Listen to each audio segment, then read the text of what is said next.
ডিপজল ভাই তো ভিলেনের ক্যারেক্টার করতো না, ওনাকে ভয় পায় না এমন কোনো মানুষ আছে? সামনে তো আমার তো 8টা মুভি এখনো রিলিজের অপেক্ষায়, পুরো সব কিছুই কমপ্লিট। জানি না সেগুলো কবে রিলিজ করবে।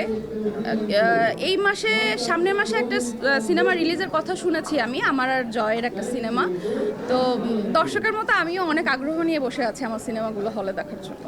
না, ওনাকে ভয় পায় না এমন কোনো মানুষ আছে? আগে যারা সিনেমা দেখতো, ডিপজল ভাই তো ভিলেনের ক্যারেক্টার করতো, তো ওনার চোখ দেখলেই তো সবার ভয় লাগতো। আর উনি যেভাবে ডায়লগ প্লে করতো, এক একটা খুব ডেঞ্জারাস ডায়লগ।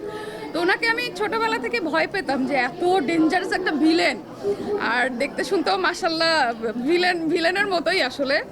তো আমার প্রথম সিনেমা ভুলের শুটিং আমি ডিপজল ভাইয়ের বাড়ি থেকে করেছি। হ্যাঁ, সাভারে ছিলাম তো, ফুলবাড়িয়াতে।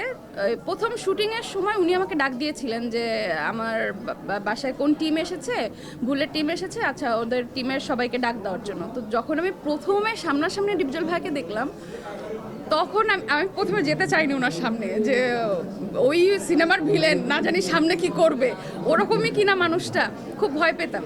তো পরে আমার ডিরেক্টর বলছে, রাজু আহমেদ ভাই বলছে, না উনি অনেক ভালো মানুষ, তুমি সামনে চলো, দেখবা তোমাকে অনেক আদর করবে, স্নেহ করবে তোমাকে।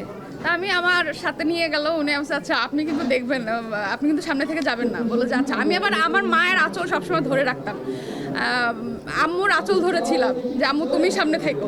এবার গেছি, যাওয়ার পরে দেখলাম যে না, অনেক আদর করলো, আমার মাথায় হাত দিয়ে দোয়া করলো, এবং আমাকে প্রথম দিন অনেক চকলেট গিফট করেছিল। তখন থেকে মনে হলো যে না, মানুষটা আসলে অন্যরকম। অনেকগুলো ডায়লগ তো উনি তো অনেক ডেঞ্জারাস। ওনার মতো করে তো আর কখনো পারবো না, আর এটা আমি বলতেও চাই না। ওনার সবগুলো ডায়লগই যখন ভিলেন ক্যারেক্টার করতেন তখন অনেগ সব ডায়লগই তো একদম হিট, ফেমাস।